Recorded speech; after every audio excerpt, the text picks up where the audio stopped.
तो दोस्तों, explain guide की तरफ से आज मैं आपके लिए एक ऐसी मूवी लाया हूँ जिसमें 4 आदमी मिलकर करते हैं एक लड़की का पूरी तरह से बलात्कार। रेप होने के बाद क्या चुप रहेगी लड़की?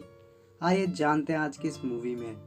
दोस्तों, अंत तक जरूर बने रहें क्योंकि जो होगा वो देखने लायक होगा।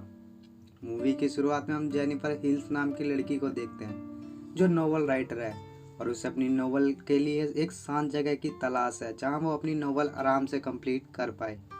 आखिरकार जेनिफर को ब्रोकर के जरिए एक सुनसान जंगलों में किराए पर घर मिल जाता है।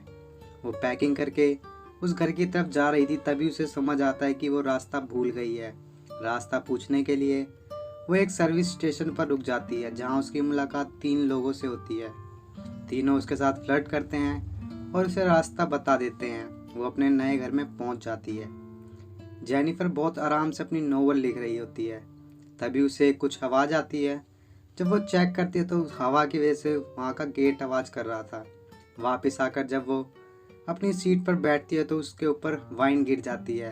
वो अपनी ड्रेस निकाल कर धो रही थी, तभी हम देखते हैं कि कोई कैमरे से उसकी वीडियो रिकॉर्ड कर रहा है। अगले दिन जेनिफर जॉगिंग करके लौट रही थी, तभी उसे एक खंडर दिखाई देता है जिसे देखकर वो वापस आ जाती है।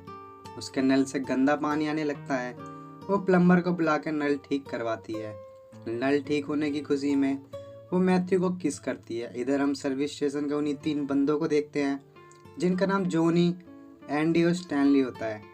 यहाँ हम स्टैनली के हाथ में कैमरा देखते हैं। जेनिफर की वीडियो शूट स्टैनली ने ही की थी और वह जेनिफर की वीडियो बाकी बंदों को दिखाता है, जिससे वो खुश हो जाते हैं।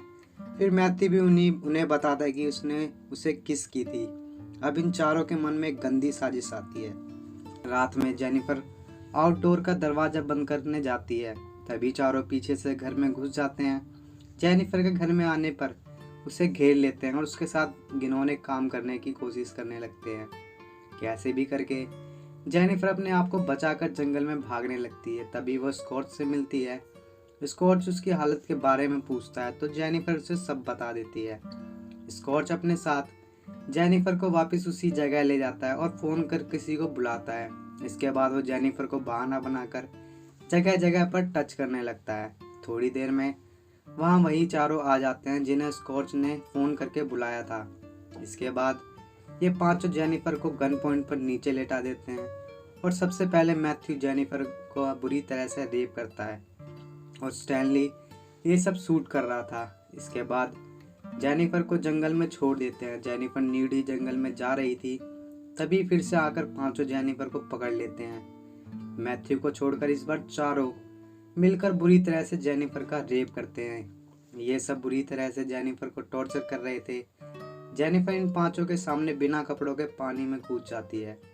इसके बाद ये सब जेनिफर को ढूंढते हैं, लेकिन जेनिफर नहीं मिलती। इनको लगता है जेनिफर मर गई है, लेकिन ये सभी सबूतों को जलाकर ख़त्म कर देते हैं। इसके बाद हम स्कॉच की फैमिली को देखते हैं जहाँ पर उसकी एक बेटी है और उसने ये घिनौना काम किया है। फिर मैथ्यू को जंगल में जेनिफर की आत्मा महसूस होती है और मैथ्यू तभी से गायब हो जाता है। अगले दिन स्टैनली भागा भागा जॉनी और एंडी के पास आता है और बताता है कि उस दिन वो रिकॉर्डिंग डिस्ट्रॉय नहीं हुई थी और कैमरा भी वहाँ नहीं है। इस बात पर गुस्सा होकर जॉनी उसे मारने लगता है क्योंकि वो एक इम्पोर्टेंट सबूत था। रात में जॉनी को घर के बाहर स्टैनली की बनाई हुई कैसेट मिलती है, जिससे वो सभी समझ जाते हैं कि जेनिफर अभी भी जिंदा है और ये सब कर रही है। इधर जेनिफर मैथ्यू का गला दबाकर उसे बेहोश कर देती है। एंडी और स्टैनली को म्यूजिक की आवाज़ आती है। आवाज़ को फॉलो करके वो एक खंडर में पहुंच जाते हैं। एंडी घर के अंदर आता है और स्टैनली जंगल में जाता है और उसे जेनिफर दिखती है। जैसे ही वो जेनिफर की तरफ बढ़ता है, उसके पैरों में ट्रैप फंस जाता है। दर्द के मारे वह एंडी को बुलाता है। एंडी के आते ही जेनिफर पीछे से हमला करके उसे भी बंदी बना लेती है। एंडी की आंख खुलती है तो वो खुद को बाथटब के ऊपर बंधा हुआ पाता है। दूसरी तरफ जेनिफर स्टैनली को एक पेड़ से बांध देती है। आंखों को फिश के कांटे से पेड़ में बांध कर इससे अगर स्टैनली हिला तो उसकी आंखें फट जाएगी। फिर फिश के पार्टों को वो स्टैनली के मुंह पर लगा देती है। फिर बारी थी एंडी की। वो बाथटब के पानी में एसिड मिला देती है और एंडी की बंधी लकड़ी में से एक आगे वाली लकड़ी निकाल देती है, जिससे उसका बैलेंस बिगड़ जाए।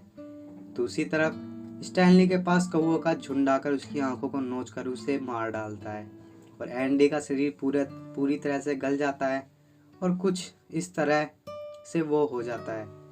इसके बाद जेनिफर जॉनी के पास जाती है और इसे भी मारकर बेहोश कर देती है, जिस घर में उसका रेप हुआ था उसी घर में उसे बांध देती है और एक एक करके उसके दांत उखाड़ने लगती है और कुछ देर बाद घास काटने वाले कटर से वो जॉनी का प्राइवेट पार्ट काट कर उसके मुंह में डाल देती है।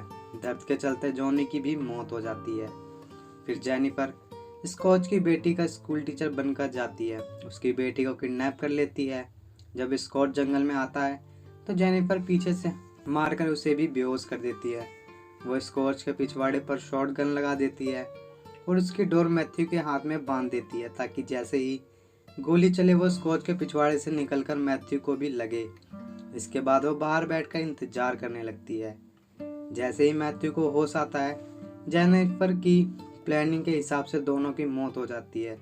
जेनिफर बाहर बैठकर नेचर को महसूस करती है और इसी के साथ ये मूवी का एंड हो जाता है। तो वीडियो कैसी लगी कमेंट में ज़रूर बताएं। चैनल को सब्सक्राइब और वीडियो को लाइक करना ना भूलें। धन्यवाद।